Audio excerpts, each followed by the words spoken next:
Good evening my dear friends. ఈరోజు అంటే 2025 April 24 యొక్క వేరు న్యూస్ పేపర్స్లో ఏ విశేషాలు ఉన్నాయి, దానికి సంబంధించి ఏ విధమైనటువంటి డైలీ కరెంట్ అఫైర్స్ ఉన్నాయి, అంతేకాకుండా ఆ డైలీ కరెంట్ అఫైర్స్కి అనుబంధంగా ఉన్నటువంటి కరెంట్ రిలేటెడ్ జనరల్ స్టడీస్ అంటే కరెంట్ రిలేటెడ్ పాలిటీ కానీ, current related economy, current related science and technology, ఇవన్నీ కూడా ఒకసారి డిస్కస్ చేద్దాం. మిత్రులారా, ఈరోజు ఆంధ్రప్రదేశ్లో కానిస్టేబుల్ మెయిన్స్ ఎగ్జామ్స్ యొక్క డేట్స్ ఇవ్వడం జరిగింది. అంటే జూన్ 1న ఈ కానిస్టేబుల్ మెయిన్స్ ఎగ్జామినేషన్ జరుగుతుందని ఈరోజు న్యూస్ రిలీజ్ అవ్వడం జరిగింది. అందులో అనేక మంది విద్యార్థులు నాకు ఫోన్ చేసి అడుగుతున్నారు కోర్సెస్ స్టార్ట్ చేయమని. అందులో గాంధీవం యాప్లో టోటల్ కంప్లీట్ కోర్స్ అంటే జనరల్ స్టడీస్ క్వశ్చన్ పేపర్కి సంబంధించి general studies and current affairs complete కోర్స్ని చాలా తక్కువ ప్రైస్తోనే, అంటే చాలా ఎక్కువ మంది విద్యార్థులకు ఉపయోగపడే విధంగా చాలా మినిమం కాస్ట్తోనే మనం లాంచ్ చేయడం జరిగింది. మనం ఆల్రెడీ అప్లోడ్ చేస్తున్నాం. ఇంకో 2-3 రోజుల్లో మ్యాక్సిమం అన్నీ అప్లోడ్ అయిపోతాయి. Current affairs and general studies కూడా అప్లోడ్ అయిపోతాయి. తప్పనిసరిగా మనకందరికీ తెలుసు కదా, కానిస్టేబుల్ అండ్ ఎస్ఐ ఎగ్జామ్స్లో ఏకలవ్య నుంచి అన్ని క్వశ్చన్స్ కూడా జనరల్ స్టడీస్ విభాగం నుంచి కానీ, కరెంట్ అఫైర్స్ విభాగం నుంచి కానీ మ్యాక్సిమం క్వశ్చన్స్ అన్నీ కూడా ఈ ఏకలవ్య సిరీస్ నుంచే మనకు వస్తాయనే విషయం మీకు అందరికీ తెలిసిందే. అందువలన ఆ విధంగానే తయారు చేస్తూ జనరల్ స్టడీస్ విభాగంలో ఉన్నటువంటి polity, economy, geography, science and technology అన్ని అంశాలకు సంబంధించినటువంటి వీడియోస్ కూడా దానిలో అప్లోడ్ చేయడం జరిగింది.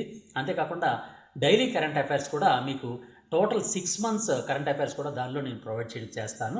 అందువల్ల చాలా మినిమం కాస్ట్తో, నిజానికి చాలా ఎక్కువ మందికి ఎక్కువ అమౌంట్ పెట్టాం, కానీ చాలామంది ఎక్కువ విద్యార్థులు మనల్ని రిక్వెస్ట్ చేసినటువంటి నేపథ్యంలో మన ఏకలవ్య ఎప్పుడు కూడా విద్యార్థులకి ఫర్గా ఉంటుందనే ఉద్దేశంతో చాలా మినిమం కాస్ట్ని దానికి డిస్కౌంట్గా ఇవ్వడం జరిగింది.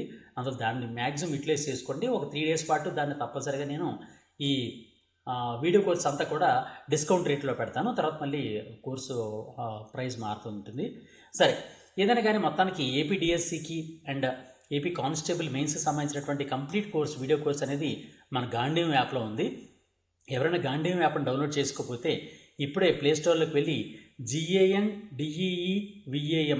గాంధీవం అని టైప్ చేసి మీరు ప్లేస్టోర్ నుంచి యాప్ను పొందొచ్చు. లేకపోతే ఈ వీడియో యొక్క డిస్క్రిప్షన్లో కూడా దానికి సంబంధించిన లింక్ ఇస్తున్నాను. ఆ లింక్ ద్వారా కూడా మీరు గాంధీవం యాప్ను డౌన్లోడ్ చేసుకొని మీరు రిజిస్టర్ చేసుకుంటే దానిలో మీరు ఏ ఎగ్జామ్ ప్రిపేర్ అవుతున్నా సరే అన్ని ఎగ్జామ్స్ సంబంధించినటువంటి టోటల్ వీడియో కోర్సెస్ని దానిలో అప్లోడ్ చేయడం జరిగింది. కరెంట్ అఫైర్స్ని, కంప్లీట్ కరెంట్ అఫైర్స్ని 6 months కరెంట్ అఫైర్స్ని మ్యాక్సిమం దానిలో నేను ప్రొవైడ్ చేస్తాను. అంతేకాకుండా దానిలో పీడిఎఫ్ మెటీరియల్ కూడా మీకు ఇవ్వడానికి, daily current affairs PDF material కూడా ఎవరైతే పర్చేస్ చేస్తారో వాళ్ళందరికీ కూడా నేను ప్రొవైడ్ చేయడానికి నేను ప్రయత్నం చేస్తాను. అంతేకాకుండా బుక్స్ కూడా రిలీజ్ చేయమంటున్నారు. సాధ్యమైనంత వేగంగా మనం బుక్ కూడా సాధ్యమైనంత current affairs and current related general studies Ekalavya book కూడా సాధ్యమైనంత వేగంగా రిలీజ్ చేస్తాను. సరే, ఈరోజు మనకి ఉన్నటువంటి ప్రధానమైనటువంటి అంశాలు చూసుకున్నట్లయితే ఈరోజు చాలా ప్రధానమైనటువంటి విశేషాలు ఉన్నాయి. అవి ఏంటి అంటే, భారత ప్రభుత్వం అంటే నిన్న పెహల్గాంలో ఉగ్రదాడి అంటే 2025 ఏప్రిల్ 22వ తేదీన, అంటే మొన్న 2025 ఏప్రిల్ 22వ తేదీన పెహల్గాం అంటే జమ్మూ కాశ్మీర్లోని పెహల్గాం విలేజ్ దగ్గర ఉన్నటువంటి బైసరన్ వ్యాలీ, ఈ బైసరన్ అనేటువంటి వ్యాలీలో ఈ ఉగ్రవాదులు భారతీయ పర్యాటకుల్ని, ఒక నేపాల్ పౌరుని, మొత్తం మీద 26 మందిని హతమార్చడం జరిగింది. దీనికి కశ్మీర్ రెసిస్టెన్స్ అనేటటువంటి ఒక ఉగ్ర సంస్థ మేమే అది చేశామని చెప్పేసి దాన్ని ప్రకటించుకోవడం జరిగింది. ఇది పాకిస్తాన్ ఆధారితంగా పనిచేస్తున్నటువంటి లష్కరే తోయిబాకి, హిజ్బుల్ ముజాహిద్దీన్ సంస్థలతో సంబంధం ఉందని భారతదేశం ప్రకటించడం జరిగింది. అందువలన దీనికి ప్రతిగా భారత ప్రభుత్వం కూడా కొన్ని ప్రతిస్పందనల్ని ప్రకటించింది. ఏంటంటే ప్రతిస్పందనలు అంటే, ముఖ్యంగా పంచమార్గాలు 5 భాగాల్ని 5 ప్రతిస్పందనల్ని ఇమ్మీడియట్గా తెలియజేయడం జరిగింది. దానిలో మొట్టమొదటి ఏంటి అంటే, సింధు జలాల ఒప్పందం. మనకి ఇండస్ వాటర్ ట్రీటీ అని ఉంది. ఈ ఇండస్ వాటర్ ట్రీటీ అనేది నిజానికి పాకిస్తాన్కి ఒక వరంలాగా మనం భారతదేశం అనేది త్యాగం చేసి ఇండస్ వాటర్ అంతా అంటే సింధు జలానంతని కూడా పాకిస్తాన్కి ఇచ్చేయడం జరిగింది, మ్యాక్సిమం పర్సంటేజ్ని. కానీ దాన్ని ప్రస్తుతం ఉన్నటువంటి మోడీ గారి ప్రభుత్వం ఆ సింధు జల ఒప్పందాన్ని సస్పెన్షన్లోకి చేయడం జరిగింది. అందువలన ఇది నిజానికి ఈ సింధు జల ఒప్పందం కుదరడానికి భారత పాకిస్తాన్ల మధ్య ప్రపంచ బ్యాంక్, వరల్డ్ బ్యాంక్ ఏదైతే ఉందో ఆ వరల్డ్ బ్యాంకు మధ్యవర్తిత్వం వహించింది. అందువల్ల చాలా ప్రెస్టీజియస్ ఒప్పందం. అలాంటి ఒప్పందం ఇప్పుడు సస్పెన్షన్ గురైంది. కాబట్టి ఈ సింధు జల ఒప్పందం మీద తప్పనిసరిగా ఏపీ కానిస్టేబుల్ ఎగ్జామ్లో కానీ లేకపోతే ఏపీడిఎస్సిలో కానీ తప్పనిసరిగా క్వశ్చన్ వచ్చి తీరుతుంది. అందువల్ల సింధు జల ఒప్పందం గురించి కంప్లీట్ డీటెయిల్స్ అనేవి ఈరోజు నేను ఇస్తాను. ఇది ఒక ప్రతిస్పందన. రెండో ప్రతిస్పందన ఏంటి అంటే మనకి వాగా ఉంటుంది. వాగా, ఈ అట్టారీ వాగా సరిహద్దు ఉంటుంది. ఆ వాగా సరిహద్దు అనేది భారతదేశానికి పాకిస్తాన్కి మధ్య ఉన్నటువంటి ఒక గేట్ లాంటిది అనమాట. అంటే భారత పాకిస్తాన్ మధ్య ఉన్నటువంటి ప్రధానమైనటువంటి భూ సరిహద్దు అనమాట అది. ఆ సరిహద్దును మూసేస్తున్నట్టుగా ఈరోజు భారత ప్రభుత్వం ప్రకటించడం జరిగింది. థర్డ్ స్టెప్గా పాకిస్తాన్ పౌరులకు ఇచ్చినటువంటి ఈ స్పెషల్ వీసాస్ ఏవైతే ఉన్నాయో వాటిని కూడా రద్దు చేయడం జరిగింది. అంటే సార్క్ దేశాలకు ఇచ్చేటటువంటి ప్రయారిటీ వీసాస్ లేదా స్పెషల్ వీసాస్ అన్ని కూడా పాకిస్తాన్లో ఉన్నటువంటి పౌరులకి, పాకిస్తాన్ దేశానికి చెందినటువంటి పౌరులకి క్యాన్సిల్ చేయడం జరిగింది. అంతేకాకుండా భారతదేశం యొక్క రాయబార కార్యాలయాలు ఏవైతే ఇస్లామాబాద్లో ఉన్నాయో వాటిని కూడా పూర్తిగా తగ్గించేయడం జరిగింది. ఆ విధంగా రాజనీతి సంబంధమైనటువంటి తగ్గింపులు కూడా చేయడం జరిగింది. అలాగే పాకిస్తాన్ యొక్క రక్షణ సలహాదారులన్నీ ఎవరైతే ఉన్నారో భారతదేశంలో ఉన్నటువంటి పాకిస్తాన్ యొక్క ఎవరైతే ఎక్స్టర్నల్ అఫైర్స్ ఆఫీసర్స్ ఉంటారో వాళ్ళందరినీ కూడా పంపించేయడం జరిగిందనమాట. ఆ విధంగా ఈ 5 ప్రతిస్పందనలు కూడా భారత ప్రభుత్వం ప్రకటించింది. దీనిలో మనం తప్పనిసరి గుర్తుంచుకోవాల్సింది ఏంటంటే సింధు జల ఒప్పందాలు సస్పెన్షన్. అసలు సింధు జలము అంటే ఏంటి, ఆ సింధు జల ఒప్పందాలు అనేవి ఏ విధంగా జరిగాయి అనే దాని గురించి ఒకసారి మనం చూద్దాం.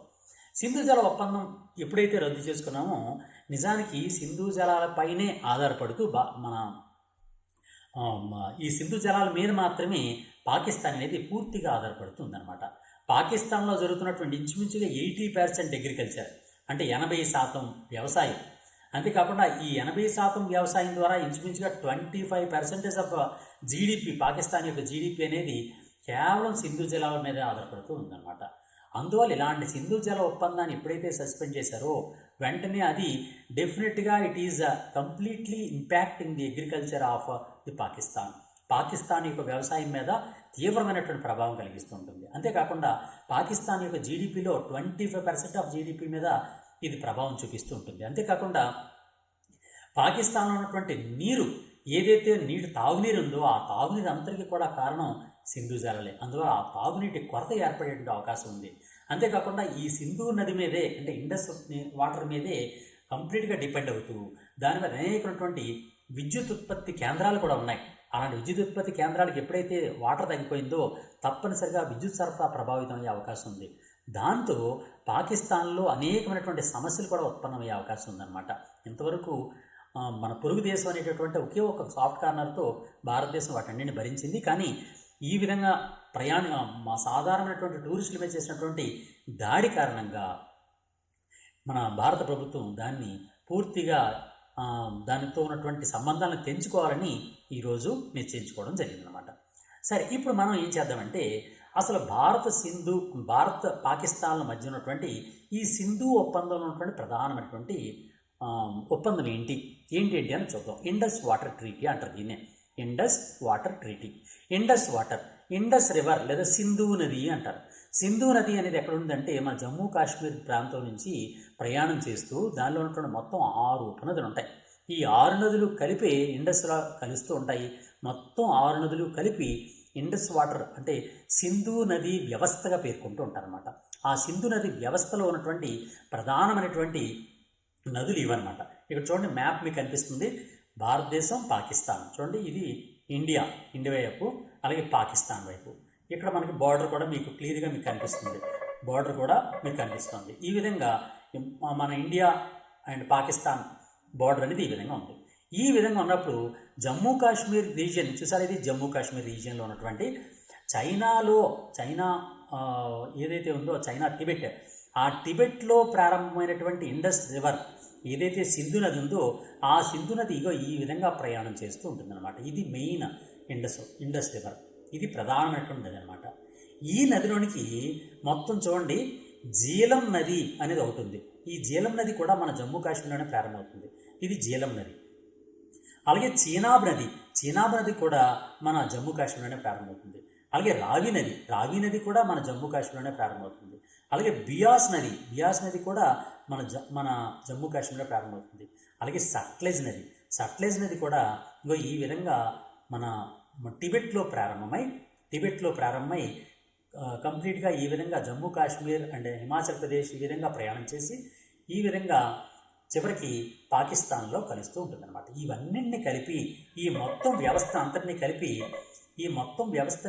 కలిపి ఇండస్ వాటర్ ట్రీటీ లేదా ఇండస్ వాటర్ సిస్టమ్గా పిలుస్తూ ఉంటారు అనమాట. This is all is called as a Indus water system అనమాట. ఈ ఇండస్ వాటర్ సిస్టమ్ అనేది ఈ విధంగా ఇండస్ వాటర్ సిస్టంలో మొత్తం ఎన్ని నదులు ఉన్నాయండి?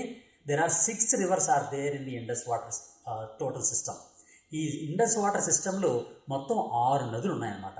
ఈ 6 నదులు కూడా కంప్లీట్గా నీటిని మన ఇండియా నుంచి పాకిస్తాన్ లోపలికి తీసుకెళ్తూ ఉన్నాయన్నమాట. అందువలన మనం గుర్తుంచుకోవాల్సిన అంశం ఏంటంటే ఈ 6 నదుల నుంచి వచ్చినటువంటి నీటిని ఏ విధంగా పంపకం చేశారు అనే దాన్ని ఇండస్ వాటర్ ట్రీటీ IWT అని పిలుస్తారు అనమాట. ఈ ఇండస్ వాటర్ ట్రీటీ మీద ఈ 6 నదుల నుంచి వచ్చినటువంటి నీటిని భారతదేశం అండ్ పాకిస్తాన్లు ఏ విధంగా పంచుకుంటాయనే దాని మీద కుదిరినటువంటి ఒప్పందాన్ని ఇండస్ వాటర్ ట్రీటీ అని పిలుస్తారు. ఈ ఇండస్ వాటర్ ట్రీటీ అనేది ఎవరు సంతకాలు పెట్టారు, ఎప్పుడు సంతకాలు పెట్టారు అనేది చాలా చాలా ఇంపార్టెంట్ క్వశ్చన్. ఎప్పుడు అంటే 1960 సెప్టెంబర్ 19. 1960 సెప్టెంబర్ 19వ తేదీన ఈ ఇండస్ వాటర్ ట్రీటీ అనేది ఒప్పందం కుదుర్చుకోవడం జరిగిందనమాట. ఎప్పుడండి? 1960 సెప్టెంబర్ 19. ఈ 1960 సెప్టెంబర్ 19వ తేదీన జరిగినటువంటి ఈ ఇండస్ వాటర్ ట్రీటీ మీద ఎవరెవరు సంతకాలు పెట్టారు అని అంటే మన భారత ప్రధానమంత్రి జవహర్లాల్ నెహ్రూ గారు, అలాగే పాకిస్తాన్ యొక్క అప్పటి పాలకుడు, అప్పటికి అధ్యక్షుడు అనమాట. నిజానికి ఆయన సైనిక పాలకుడు అనమాట, కానీ అప్పటికి ఆయన ప్రెసిడెంట్గా ఉండేవారు అనమాట. ప్రెసిడెంట్గా పిలుచుకున్నారు ఆయన. ఆ విధంగా పాకిస్తాన్ ప్రెసిడెంట్ అయినటువంటి మొహమ్మద్ ఆయూబ్ ఖాన్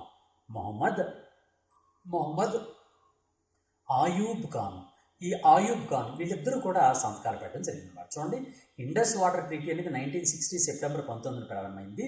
అంటే సంతకాలు జరిగాయి. దాని మీద భారత ప్రధాని నెహ్రూ గారు అండ్ పాకిస్తాన్ అధ్యక్షుడైనటువంటి ఆయూబ్ ఖాన్ గారు సంతకాలు పెట్టడం జరిగింది. ఇది మనం తప్పనిసరిగా గుర్తుంచుకోవాల్సినటువంటి ప్రధానమైన పాయింట్. ఇప్పుడు అసలు విషయంలోకి వద్దాం.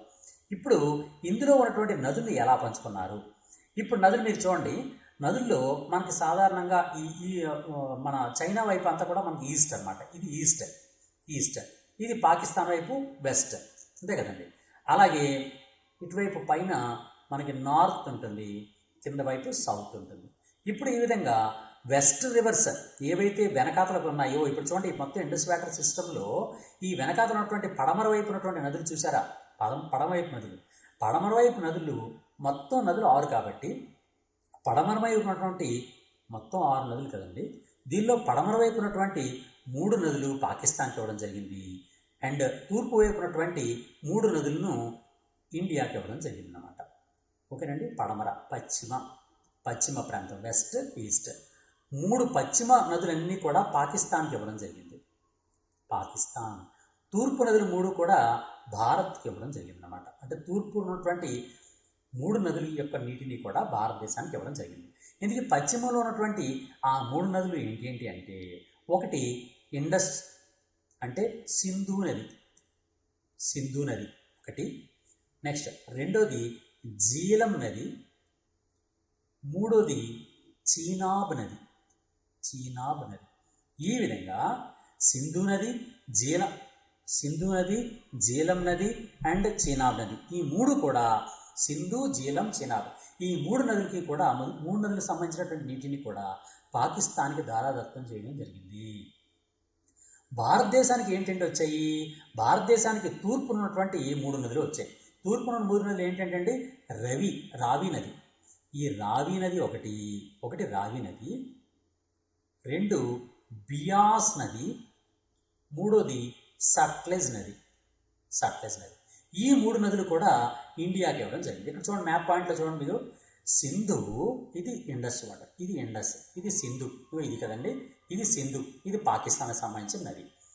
నెక్స్ట్ జీలం, ఇది జీలం నది, ఇది పాకిస్తాన్కి సంబంధించిన నది, అంటే పాకిస్తాన్కి ఇచ్చినటువంటి నది. అలాగే చీనాబ్, ఇది పాకిస్తాన్కి, దీని యొక్క నీటిని కూడా పాకిస్తాన్కి ఇచ్చడం జరిగింది. తూర్పున నదులు, రావి నది, ఇది రావి నది, ఈ రావి నది ఇండియాకి ఇవ్వడం జరిగింది. నెక్స్ట్ రావి నది తర్వాత బియాస్ నది, ఇది బియాస్ నది ఇండియాకి ఇవ్వడం జరిగింది. సట్లెజ్ నదిలో ఉన్నటువంటి నీటిని కూడా ఇండియాకి ఇవ్వడం జరిగింది అనమాట. ఈ విధంగా మొత్తం 6 నదుల్లో కూడా 3 నదుల్ని పాకిస్తాన్కి, 3 నదులకి ఇండియాకి పంపకం చేయడం జరిగింది. తూర్పు ఉన్నటువంటి నదులు, క్వశ్చన్ కూడా అలాగే అడుగుతాడండి, తూర్పు నదులన్నిటి యొక్క నీటి హక్కు అంతా కూడా ఇండియాకు ఉంటుంది, పశ్చిమంలో ఉన్నటువంటి నదులన్నిటి యొక్క నీటి హక్కు కూడా పాకిస్తాన్కి ఉంటుంది అని నిశ్చయించుకోవడం జరిగింది. ఆ విధంగా సంతకాలు పెట్టడం జరిగింది. ఇది సాధారణంగా నార్మల్గా బాగానే ఉంది అనిపిస్తుంది. కానీ ఇండియాకి జరిగినటువంటి అన్యాయం గురించి కూడా చెప్తాను ఇక్కడ నేను. అంటే ఇండియా ఎంత పెద్ద మనసు చేసుకొని ఈ ఒప్పందాన్ని చేసుకుంది, తనకు నష్టం కలిగినాడు సరే దాన్ని పొరుగు దేశాన్ని ప్రేమించాలనే ఉద్దేశంతో మన ఇండియా అనేది దానికి ఇండియాకు నష్టం కలిగినా సరే ఆ ఒప్పందానికి అగ్రిమెంట్కి కుదుర్చుకోవడం జరిగిందనమాట.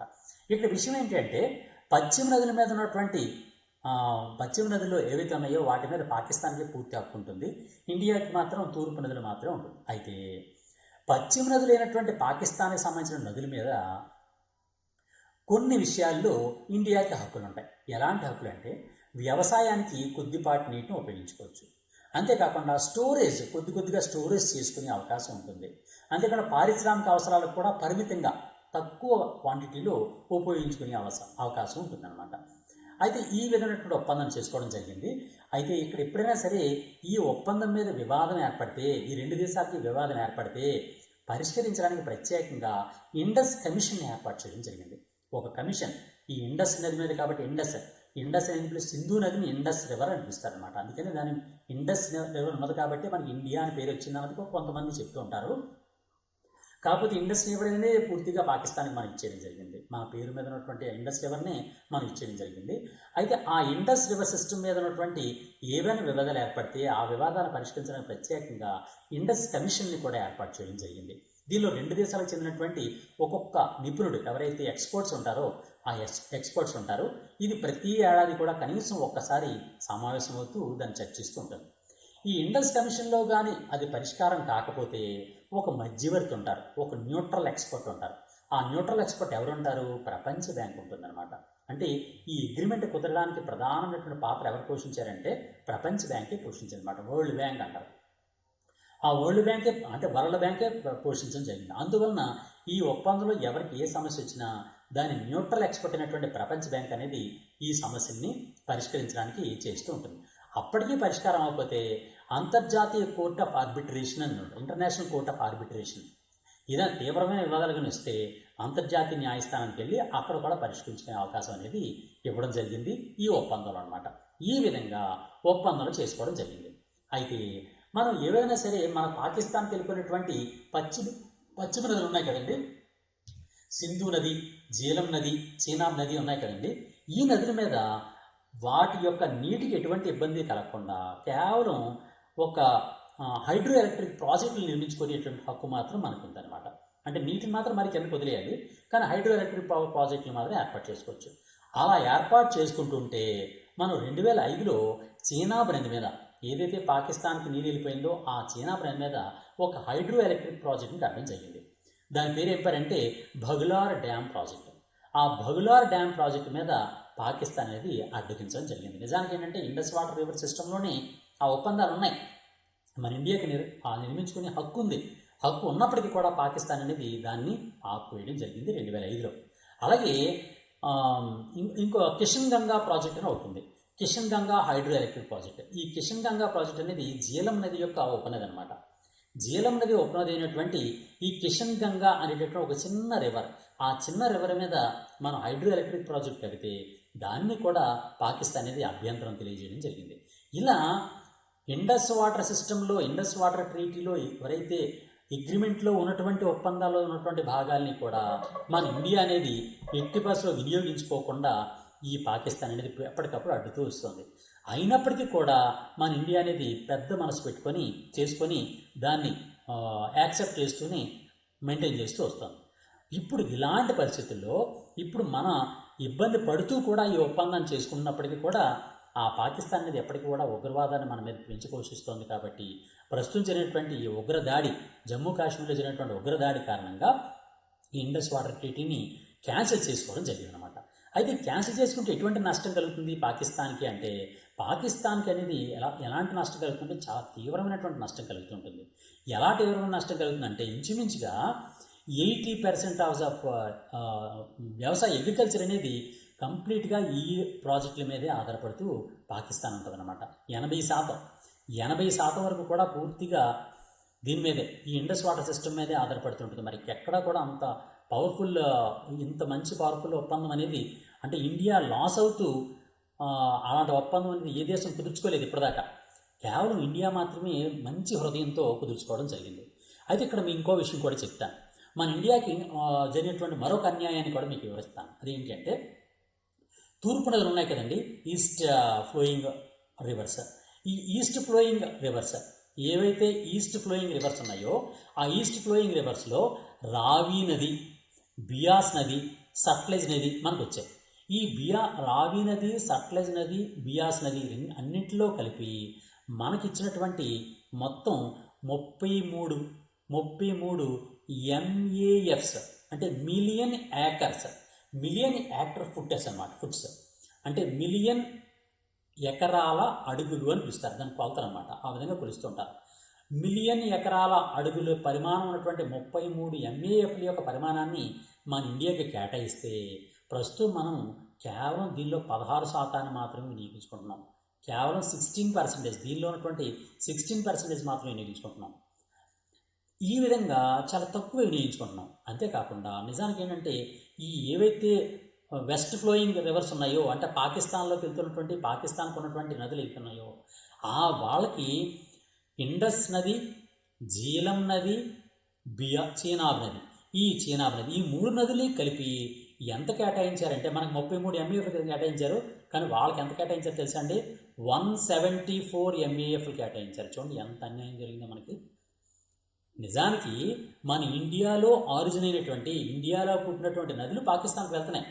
అలాంటప్పుడు కనీసం హాఫ్ అంటే 50% అని ఉండాలి. కానీ మన ఇండస్ వాటర్ సిస్టంలో ఉన్నటువంటి మొత్తం నీటిలో కేవలం మన ఇండియాకి 33 MAF మాత్రమే కేటాయించడం జరిగింది. పాకిస్తాన్కి 174 MAF కేటాయించడం జరిగిందనమాట. అంటే సుమారు 84%, 84% పాకిస్తాన్ కేటాయించడం జరిగింది. కేవలం మనకు 16% కేటాయించడం జరిగిందనమాట. ఈ విధంగా దీనిలో ఇండస్ వాటర్ సిస్టంలో కేవలం 16% మాత్రమే అనుకుంది, మిగిలిన 84% కూడా పాకిస్తాన్కి ఇవ్వడం జరిగింది. ఈ పాకిస్తాన్కి ఇచ్చినటువంటి ఈ మొత్తం నీటితో అది 70,000 ఎకరాలు, 70,000 ఎకరాలు అనమాట. 70,000 ఎకరాల యొక్క నీటిని అది ప్రస్తుతం పండించుకుంటూ వాళ్ళు ఆర్థికంగా 25% ఆఫ్ GDP అనేది కేవలం ఇండస్ వాటర్ సిస్టమ్ మీదే ఆధారపడుతూ వాళ్ళు ఉన్నారన్నమాట. ఆ విధంగా అంత ప్రఖ్యాతిగాంచింది ఈ నదుల యొక్క సిస్టమ్ అనమాట. ఇక్కడ చూడండి, మీకు క్లియర్గా కనిపిస్తుంది. మీకు సట్లెజ్ నది, బియాస్ నది, రావి నది, ఇక్కడ చూడండి, ఇక్కడ 3 కూడా, ఈ 3 నదులు కూడా మనకి ఇందులో కేటాయించడం జరిగింది. ఇవి ఈస్ట్ ఫ్లోయింగ్, అంటే తూర్పు సంబంధించినటువంటి నదులు అనమాట. East reverse. అదే వెస్ట్ రివర్స్ చూడండి, ఇక్కడ బ్యాక్ ఉన్నాయి, చీనాబు, జీలము, ఇండస్. ఈ 3 నదులు చాలా పెద్ద నదులు అన్నమాట. ఈ 3 నదులు చాలా పెద్ద నదులు. ఈ రావి, బియాస్, సట్లెజ్ అనేవి చిన్న నదులు అనమాట. మనకి చిన్న నదులు ఇచ్చారు, అందువల్ల మనకి కేవలం 16% దానిలో ఉన్న వాటర్ని వాడుకునే అవకాశం కలుగుతుంది. ఈ మిగిలిన ఇండస్, జీలము, చీనాబు 3 కూడా పెద్ద నదులే. సుమారు 84% ఆఫ్ వాటర్ని పాకిస్తానే వాడుకోవడం జరుగుతుందన్నమాట. ఇంత ప్రముఖమైనటువంటి ఇండస్ వాటర్ ట్రీటీ అనేది కేవలం పాకిస్తాన్ వైపు మాత్రమే ఉపయోగపడే విధంగా ఉంది. ఇండియాకి చాలా ఇబ్బందికరంగా ఉందని 2023లోనూ, అంతకుముందు 2016లో కూడా మన ఇండియా అనేది వరల్డ్ బ్యాంక్కి కూడా తెలియజేసింది. అంతేకాకుండా మన వేరే దేశాలు, పాకిస్తాన్కి కూడా దాని ఇంటిమేషన్ ఇచ్చి మళ్ళీ చర్చించుకుందాం అని చెప్పింది. కానీ పాకిస్తాన్ మాత్రం ఎట్టి పరిస్థితులు యాక్సెప్ట్ చేయట్లేదు. ఎందువల్ల యాక్సెప్ట్ చేస్తుంది? దానికి చాలా ఎక్కువగా బెనిఫిట్ అవుతుంది కాబట్టి అది యాక్సెప్ట్ చేయట్లేదు. ఇప్పుడు మనకు పెహల్గాంలో, అంటే శ్రీనగర్లో ఉన్నటువంటి జమ్మూ కాశ్మీర్లోని పెహల్గాంలో ఉగ్రదాడి అనేది పాకిస్తాన్ కారణంగానే జరిగింది కాబట్టి ఇప్పుడు ఇండియా అనేది ఈ ట్రీటీనే టోటల్గా సస్పెండ్ చేసి పడేయడం జరిగిందనమాట. అందువల్ల పాకిస్తాన్కి చాలా తీవ్రమైనటువంటి విఘాతం మాత్రం గ్యారెంటీగా కలుగుతుంది. దీనికి పాకిస్తాన్కి ఎకానమీ అనేది చాలా తీవ్రంగా ప్రభావం అవుతుందని ఎక్స్పర్ట్స్ అనేవాళ్ళు ఎక్స్పెక్ట్ చేస్తున్నారు. ఇప్పుడు చూడండి, ఇంకా క్లియర్గా కనిపిస్తుంది మీకు. ఇండస్, జీనము, చీనాబు చూడండి గ్రీన్ కలర్లో ఉన్నాయి. ఈ 3 కూడా పాకిస్తాన్కి సంబంధించిన నదులు. అండ్ బియాసు, రావి, సట్లెజ్ ఈ 3 నదులు కూడా ఇండియాకి సంబంధించిన నదులు అనమాట. ఈ విధంగా ఇది India Pakistan border. India Pakistan బార్డర్లో ఉన్నటువంటి ఈ నదులు అనేవి 2 వైపులా ఈ విధంగా పంచుకోవడం జరిగింది. అయితే ఈ బియాసు రావి సట్లెజ్లోని కూడా ఉన్నటువంటి వాటిని కూడా మనం సక్రమంగా ఉపయోగించుకోవడానికి అవకాశం కలగట్లేదు. దాన్ని ఉపయోగించుకున్నామన్నా సరే పాకిస్తాన్ ఏదో రకంగా మనకి ఇబ్బంది కలిగిస్తూ ఉందన్నమాట. అందువల్ల ఇప్పుడు మన ఇండియన్ గవర్నమెంట్ అనేది తప్పనిసరిగా దీన్ని సస్పెండ్ చేసేయడం జరిగింది. చూడండి, ఇక్కడ మళ్ళీ ఒకసారి క్లియర్ ఇచ్చాను. భారతదేశం సంక్రమించిన నదులు చాలా చాలా ఇంపార్టెంట్ అండి. భారతదేశానికి అంటే ఇండస్ వాటర్ ట్రీటీలో సింధు నదీ ఒప్పందంలో భాగంగా భారతదేశానికి సంక్రమించినటువంటి నదులు ఏంటి అంటే రావి, బియాస్, సట్లెజ్. అలాగే పాకిస్తాన్కి సంక్రమించినటువంటి నదులు ఏంటి అంటే ఇండస్, చీనాబ్, జీలం. ఈ 3 నదులు కూడా ఈ పాకిస్తాన్కి కేటాయించడం జరిగింది. దీనిలో జలాల పంపకంలో ఇంచుమించుగా చెప్పాను నేను, భారతదేశానికి కేవలం 16% ఇచ్చారు. నిజానికి అరౌండ్ 20% కానీ కొద్దిగా కానీ ఎగ్జాక్ట్గా చెప్పుకోవాలనుకుంటే 16% మాత్రమే భారతదేశం ఉపయోగపడుతుంది. పాకిస్తాన్కి 84% ఆఫ్ వాటర్ అనేది పాకిస్తాన్కి జరుగుతుందన్నమాట. అంతేకాకుండా భారతదేశం నిర్మిస్తున్నటువంటి కిషన్ గంగా జల విద్యుత్ ప్రాజెక్టు కానీ, అంటే జల విద్యుత్ ప్రాజెక్టు అనేది కిషన్ గంగా జల విద్యుత్ ప్రాజెక్టు జీలం నది యొక్క ఉపనది మీద నిర్మిస్తున్నారు. అయితే దీని వ్యవసాయేతర వినియోగానికి ఉపయోగించుకుంటున్నామని భారతదేశం చెబుతోంది, కానీ దీనికి అడ్డంకులు పెడుతోంది పాకిస్తాన్. అలాగే రాటిల్ హైడ్రో ఎలక్ట్రిక్ ప్రాజెక్ట్ని మనం చీనా నది మీద నిర్మిస్తున్నాం, దానికి కూడా పాకిస్తాన్ అనేది అభ్యంతరం కలుగుతుందన్నమాట. ఈ ఒప్పందం 1960 సెప్టెంబర్ 19న సంతకాలు చేయడం జరిగింది. సంతకాలు చేసిన వాళ్ళు జవహర్లాల్ నెహ్రూ, ఆయూబ్ ఖాన్. ఎవరు మధ్యవర్తిగా వేస్తారండి? వరల్డ్ బ్యాంక్, ప్రపంచ బ్యాంక్ అనేది ఒప్పందంలో మధ్యవర్తిగా ఉండడం జరిగిందన్నమాట. అంతేకాకుండా ఈ మొత్తం నదులు ఏంటి అనేది మాత్రం చాలా జాగ్రత్తగా గుర్తుంచుకోండి. బియాసు, రావి, సట్లెజ్, ఇండస్, చీనాబ్, జీలం. ఇది గుర్తుంచుకోవాల్సినటువంటి ప్రధానమైన పాయింట్లు. చూడండి, భారత్కి అధికారం ఉన్నటువంటి నదులు ఏంటి, పాకిస్తాన్కి అధికారం ఉన్నటువంటి నదులు ఏంటి అన్నది ఇప్పుడు క్లియర్గా చెప్పుకున్నాం. ఇక్కడ మీకు ఒక చిన్న పాయింట్ చెప్తాను. ఏంటి అంటే, అసలు నిజానికి ఈ సింధు జల ఒప్పందం మీద సమీక్ష జరపాలని భారతదేశం అనేది చాలాసార్లు పట్టుబట్టింది. దీని మీద ఎటువంటి క్వశ్చన్స్ వచ్చే అవకాశం ఉంది అనుకో క్లారిటీగా ఒక చిన్న క్వశ్చన్ మీకు ఇస్తాను. ఎలా అంటే, సింధు జలాల ఒప్పందాన్ని సస్పెండ్ చేయాలని భారతదేశం నిర్ణయించింది. అయితే సింధు జల ఒప్పందం అనేది ఏ దేశాల మధ్య కుదిరిన ఒప్పందము అనే క్వశ్చన్ రావచ్చు. ఏ దేశాలండి? India and Pakistan. అండ్ ఈ ఇండియా అండ్ పాకిస్తాన్ మధ్య ఉన్నటువంటి ఈ సింధు నది ఒప్పందం అనేది దీనిలో మార్పులు చేపట్టాలని భారతదేశం అనేది ప్రతిపాదిస్తోంది. ఇక్కడ విషయం ఏంటి అని అంటే, మనం గుర్తుంచుకోవాల్సిన ప్రధానమైన పాయింట్ ఏంటి అంటే, ఏ నదుల మీద భారతదేశానికి హక్కులు ఉన్నాయి, ఏ నదుల మీద పాకిస్తాన్కి హక్కులు ఉన్నాయి అనేది మాత్రం తప్పనిసరిగా మీరు గుర్తుంచుకొని తీరండి.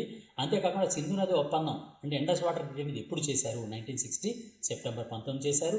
అలాగే ఎవరు సంతకాలు పెట్టారు, ఎవరు మధ్యవర్తులుగా ఉన్నారు,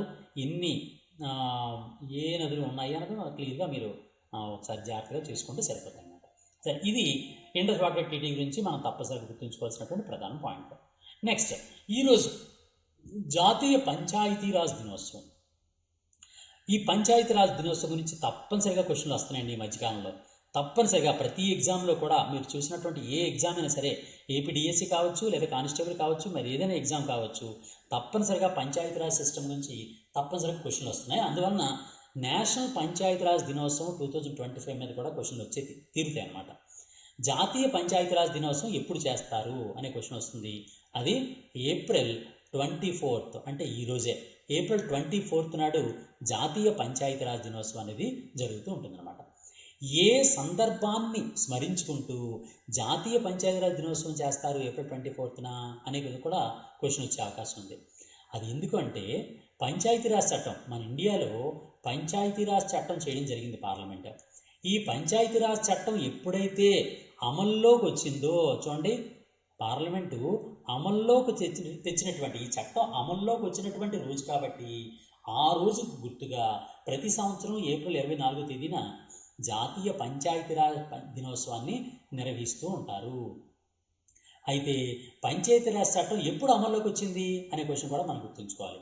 ఎప్పుడు అంటే 1993 ఏప్రిల్ 24 1993 ఏప్రిల్ 24వ తేదీన ఈ పంచాయతీరాజ్ చట్టం అనేది అమల్లోనికి రావడం జరిగింది. అసలు నిజానికి ఏంటంటే ఈ పంచాయతీరాజ్ చట్టం చేయడం కోసం రాజ్యాంగంలో ఒక సవరణ కూడా చేశారు. అది చాలా చాలా ఇంపార్టెంట్. అనేక ఎగ్జామ్స్లో వచ్చేది క్వశ్చన్ ఎలా వస్తుందంటే ప్రతిసారి కూడా రాజ్యాంగానికి ఎన్నవ సవరణ చేయడం ద్వారా పంచాయతీరాజ్ చట్టాన్ని చేయడం జరిగింది అని క్వశ్చన్ వస్తుందన్నమాట. ఎన్నో సవరణ అంటే 73వ సవరణ. మన పంచాయతీరాజ్ వ్యవస్థను ఏర్పాటు చేయడానికి పంచాయతీరాజ్ చట్టం చేశారు. ఆ పంచాయతీరాజ్ చట్టాన్ని 73వ సవరణ, భారత రాజ్యాంగంలో ఉన్నటువంటి 73వ సవరణకు అనుగుణంగా ఈ పంచాయతీరాజ్ చట్టాన్ని చేయడం జరిగిందనమాట. సాధారణంగా ఇక్కడ ఆంధ్రప్రదేశ్ గురించి ఒక క్వశ్చన్ వస్తుందండి, ఇంపార్టెంట్ క్వశ్చన్ ఏంటంటే, భారతదేశంలో పంచాయతీరాజ్ చట్టాన్ని మొట్టమొదట అమలు చేసినటువంటి రాష్ట్రం ఏది అని చాలాసార్లు క్వశ్చన్ అడిగాడు. పంచాయతీరాజ్ చట్టాన్ని అమలు చేసిన మొట్టమొదటి రాష్ట్రం ఏది అంటే ఆంధ్రప్రదేశ్. ఇంకో క్వశ్చన్ కూడా ఉంది, అదేంటంటే పంచాయతీరాజ్ చట్టాన్ని మొట్టమొదట ఆమోదించిన రాష్ట్రం ఏది అని కూడా అడిగే అవకాశం ఉంటుంది. చూడండి, రెండు కూడా వేరు ఆన్సర్లు. అమలు చేసిన రాష్ట్రం ఆంధ్రప్రదేశ్, కానీ మొట్టమొదట ఆమోదించింది ఆంధ్రప్రదేశ్ కన్నా ముందే ఒక రాష్ట్రం ఆమోదించింది. ఆ రాష్ట్రం ఏది అంటే రాజస్థాన్ రాష్ట్రం అనేది ఆమోదించడం జరిగింది, కానీ తర్వాత అమలు చేసింది మాత్రం మొట్టమొదట ఆంధ్రప్రదేశ్ అన్నమాట. ఈ విధంగా క్వశ్చన్స్ వచ్చే అవకాశం ఉంటుంది పంచాయతీరాజ్ వ్యవస్థ గురించి. ఈ మధ్య జరిగినటువంటి తెలంగాణ గ్రూప్ 3 ఎగ్జామ్లో క్వశ్చన్ అడిగాడండి, క్రింది వాటిలో ఏది పంచాయతీరాజ్ వ్యవస్థకు సంబంధించిన కమిటీ కాదు అని అడిగాడు అనమాట. కమిటీలు, పంచాయతీరాజ్ సిస్టంలో కమిటీలకు అంత ఇంపార్టెన్స్ ఉందన్నమాట. చాలా సార్లు ఎగ్జామ్స్లో అడిగాడు. పంచాయతీరాజ్ వ్యవస్థ గురించి సిఫారసు చేసినటువంటి కమిటీస్లో మొట్టమొదటి కమిటీ ఏంటి అంటే బల్వంత్ రాయ్ కమిటీ. ఈ బల్వంత్ రాయ్ కమిటీ అనేది 1957లో ఏర్పాటు చేయడం జరిగింది. ఇది పంచాయతీలకి గ్రామ అంటే విలేజు, బ్లాకు, డిస్ట్రిక్ట్ అని మూడు అంచెలను ఏర్పాటు చేయాలని సిఫారసు చేసింది. ఈ విధంగా పంచాయతీలు 3 అంచెల వ్యవస్థని సిఫారసు చేసినటువంటి కమిటీ ఏది అంటే బల్వంత్ రాయ్ కమిటీ. నెక్స్ట్ రెండో కమిటీ ఏంటి అంటే విటి కృష్ణమాచారి కమిటీ. ఈ విటి కృష్ణమాచారి కమిటీ 1960లో ఏర్పాటు చేయడం జరిగిందండి. 1960లో విటి కృష్ణమాచారి కమిటీ అనేది ఏర్పాటైంది పంచాయతీరాజ్ చట్టం మీదే. అలాగే మరొక కమిటీ ఉంది, దాని పేరు ఏమంటారంటే తకత్మాల్ జైన్ స్టడీ గ్రూప్ అనేది ఇంకోటి ఉంటుంది. తకత్మాల్ జైన్ స్టడీ గ్రూప్. ఈ తకత్మాల్ జైన్ స్టడీ గ్రూప్ అనేది 1966లో ఏర్పాటు చేయబడి ఈ 1966లో పంచాయతీరాజ్ వ్యవస్థలో చేయాల్సినటువంటి మార్పుల గురించి ప్రభుత్వానికి సిఫారసు చేయడం జరిగింది. ఇప్పుడు నాలుగోది ఏంటంటే అత్యంత ఇంపార్టెంట్ అయింది, చాలాసార్లు ఎగ్జామ్స్లో అడిగినటువంటి కమిటీ, అదే అశోక్ మెహతా కమిటీ. అశోక్ మెహతా కమిటీ ఎప్పుడు ఏర్పాటైందంటే 1978 అండి. 1978లో ఏర్పాటు చేయనటువంటి అశోక్ మెహతా కమిటీ వాళ్ళు ఏం చేశారంటే డిస్ట్రిక్ట్లోను, మండల స్థాయిలోను జిల్లా పరిషత్తుల్ని, మండల పరిషత్తుల్ని ఏర్పాటు చేయాలని రెండంచెల వ్యవస్థని సిఫారసు చేయడం జరిగింది. అందువల్ల చాలా ఇంపార్టెంట్.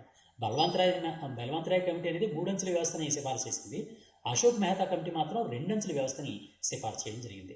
దాని తర్వాత జీవీకే రావ్ కమిటీ అని ఒకటి ఉందండి. GVK Rao committee. ఈ జీవీకే రావ్ కమిటీ అనేది 1985లో ఏర్పాటు చేయబడింది. ఇది కూడా పంచాయతీ వ్యవస్థలో ఉన్నటువంటి మార్పుల గురించి సిఫారసులు చేయడం జరిగింది. అంతేకాకుండా దాని తర్వాత కాలంలో డాక్టర్ ఎల్ఎం సింఘ్వి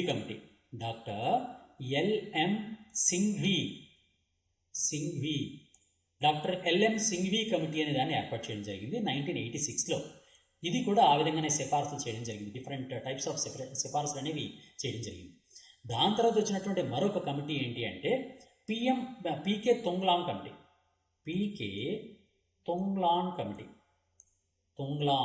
ఈ పీకే తొంగ్లాన్ కమిటీ అనేది 1989లో దాని యొక్క సిఫారసుల్ని ప్రభుత్వానికి ఇవ్వడం జరిగింది. లాస్ట్ది ఎస్ మొహిందర్ సింగ్ కమిటీ. ఈ మొహిందర్ సింగ్ కమిటీ అనేది 2013లో, చూడండి రీసెంట్గానే 2013లో ఏర్పాటు చేయడం జరిగిందనమాట. ఈ విధంగా పంచాయతీరాజ్ వ్యవస్థ, భారతదేశంలో పంచాయతీరాజ్ వ్యవస్థల గురించి Balwant Rai Mehta 1957, VT Krishnamachari committee 1960, Takhatmal Jain committee study group 1966, Ashok Mehta committee 1978 2 అంచెలు, GVK Rao committee 1985, doctor LM Singhvi committee 1986, PK Thungon committee 1989, Mohinder Singh committee 2013. ఈ కమిటీలన్నీ కూడా పంచాయతీరాజ్ వ్యవస్థకే సంబంధించినటువంటి కమిటీలు అన్నమాట. ఇక్కడ మనం గుర్తుంచుకోవాల్సిన అంశం ఏంటి, ఈరోజు ప్రధానమైనది ఏంటి, పంచాయతీరాజ్ డే. పంచాయతీరాజ్ దినోత్సవము. అయితే మొట్టమొదటి పంచాయతీరాజ్ దినోత్సవాన్ని ఎప్పుడు నిర్వహించారు అనే క్వశ్చన్ కూడా వచ్చే అవకాశం ఉంది. పంచాయతీరాజ్ చట్టం అనేది ప్రతిసారి ఏర్పాటైన నుంచి కూడా ఈ దినోత్సవం చెప్పట్లే. మొట్టమొదట 2010లో 2010లో పంచాయతీరాజ్ డేని, మొట్టమొదటి జాతీయ పంచాయతీరాజ్ దినోత్సవాన్ని 2010లో ఏర్పాటు చేయడం జరిగిందనమాట. జాతీయ పంచాయతీరాజ్ దినోత్సవం 2020 సందర్భంగా ఒక ప్రత్యేకమైనటువంటి పోర్టల్ కూడా ప్రారంభించారు. 2020లో ప్రధాని నరేంద్ర మోడీ గారు ఒక ప్రత్యేక పోర్టల్ కూడా పెట్టారు. ఆ పోర్టల్ ఏమంటారంటే ఈ గ్రామ్ స్వరాజ్ పోర్టల్ అని కూడా పిలుస్తుంటారు అనమాట. ఆ విధంగా డిఫరెంట్ యాక్టివిటీస్ అన్నీ కూడా పంచాయతీల్లో జరగడం అనేది జరిగింది. అయితే ఇక్కడ ప్రస్తుతం మనం గుర్తుంచుకోవాల్సిన అంశం ఏంటంటే, ప్రస్తుతం భారతదేశంలో మొత్తం ఎన్ని పంచాయతీలు ఉన్నాయి, మొత్తం భారతదేశం మొత్తం మీద ఎన్ని పంచాయతీలు ఉన్నాయి అనేటువంటి క్వశ్చన్ అడిగే అవకాశం ఉంది. అది ఎన్ని అంటే 2.3 లక్షల గ్రామ పంచాయతీలు ఉన్నాయండి. భారతదేశంలో ప్రస్తుతం 2.3 లక్షల గ్రామ పంచాయతీలు ప్రస్తుతం ఉన్నాయి. అంతేకాకుండా బ్లాక్స్ ఉంటాయి. 6,904 బ్లాకులు ఉన్నాయి. అంటే కొన్ని గ్రామాలను కలిపి ఒక బ్లాక్ కింద పెడతారనమాట. కొన్ని బ్లాక్ అని పిలుస్తారు. ఆ విధంగా బ్లాక్స్ కింద డివైడ్ చేయడం జరిగింది. అంటే వాటిని ఏమంటారంటే బ్లాక్ పంచాయతీలు అంటారు. అలాగే నెక్స్ట్ వాటిని ఏమంటారంటే జిల్లా పంచాయతీలు అంటారు. 589 జిల్లా పంచాయతీలు ఉన్నాయండి. జిల్లా పంచాయతీలు. ఓకే, ఈ విధంగా 2.3 లక్షల గ్రామ పంచాయతీలు, 6,904 బ్లాక్ పంచాయతీలు, 589 జిల్లా పంచాయతీలు కలిపి ప్రస్తుతం అనేవి ఉన్నాయన్నమాట. అయితే ప్రస్తుతం అనేది వీటన్నిటికి కూడా ఈ మధ్యకాలంలో పంచాయతీరాజులన్నిటికీ కూడా, అంటే ఈ గ్రామ పంచాయతీలకి, పంచాయతీ వ్యవస్థకు అందరికీ కూడా ఈ మధ్యకాలంలో ఆర్థిక సంఘం ఏదైతే ఉందో, ఆర్థిక సంఘం అనేది ఎక్కువ అమౌంట్ ఇస్తుంది. ఎక్కువగా అమౌంట్ అనేది ఆర్థిక సంఘమే ప్రస్తుతం కేటాయించడం జరుగుతుందన్నమాట. ఆ ఆర్థిక సంఘం ప్రస్తుతం 2015 నుంచి 20 వరకు 14వ ఆర్థిక సంఘం ఉండేది. ప్రస్తుతం 15వ ఆర్థిక సంఘం ఉంది. 15వ ఆర్థిక సంఘానికి చైర్మన్గా శ్రీ ఎన్కే సింగ్ గారు ఉన్నారన్నమాట. ఎన్కే సింగ్ గారు ప్రస్తుతం 15వ ఆర్థిక సంఘం ఉన్నారు. ఇప్పుడు సాధారణంగా ఫైనాన్స్ కమిషన్ అనేది దీనికి పంచాయతీ సిస్టమ్స్ కన్నా డైరెక్ట్గా నిధులు ఇస్తూ ఉందన్నమాట. నెక్స్ట్, ప్రస్తుతం కేంద్ర గ్రామీణాభివృద్ధి పంచాయతీ శాఖకి మంత్రిగా ఎవరున్నారు అంటే గిరిరాజ్ సింగ్ గారు ప్రస్తుతం పంచాయతీ వ్యవస్థకి లేదా గ్రామీణాభివృద్ధి పంచాయతీరాజ్ శాఖకి మంత్రి కింద ఉన్నారనమాట. ఓకే, ఇది దానికి సంబంధించిన విషయం. నెక్స్ట్ మరో విషయం చూడండి. వరల్డ్ ఇమ్యునైజేషన్ వీక్ 2025 అంటే ప్రపంచ టీకాల వారోత్సవం 2025 అంటారు. ప్రపంచ టీకాల వారోత్సవము లేదా వరల్డ్ ఇమ్యునైజేషన్ వీక్ ప్రతి సంవత్సరం ప్రపంచవ్యాప్తంగా ఏప్రిల్ 24వ తేదీ నుంచి ఏప్రిల్ 30వ తేదీ వరకు కూడా ఈ దినోత్సవం అంటే వరల్డ్ ఇమ్యునైజేషన్ వీక్ అనేది నిర్వహిస్తూ ఉంటారన్నమాట. అదేవిధంగా ఈ సంవత్సరం కూడా ఈ రోజు అంటే ఏప్రిల్ 24వ తేదీ, ఈరోజు ఎంత డేటు ఏప్రిల్ 24, ఈ రోజు నుంచి వచ్చే వారం రోజులు అంటే ఏప్రిల్ 30వ తారీఖు వరకు కూడా వరల్డ్ ఇమ్యునైజేషన్ వీక్ లేదా ప్రపంచ టీకాల వారోత్సవాలు నిర్వహిస్తూ ఉన్నారన్నమాట.